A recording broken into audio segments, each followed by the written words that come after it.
Isipin mo, isang puno na umiiyak ng dugo, kapag nasugatan, hindi karaniwang dagta ang lumalabas, kundi matingkad na pulang dugo, misteryoso.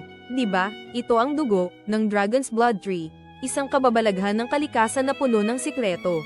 Hindi lang ang kakaibang dagta nito ang nakakamangha, tingnan nyo ang forma, para silang higanteng payong na lumaki sa lupa, isang kakaibang tanawin na tila nanggaling sa ibang planeta, ang bawat sanga ay parang braso na bumubuo ng perpektong canopy, nagbibigay proteksyon. Paano nabuo ang ganitong kakaibang arkitektura ng kalikasan? Ang pulang dugo, na ito ay hindi lang pang-akit sa mata, sa libu-libong taon, naging mahalagang bahagi ito ng kultura, medisina, at sining, mula sa pagpapagaling ng sugat, pangkulay, hanggang sa mystical na ritual.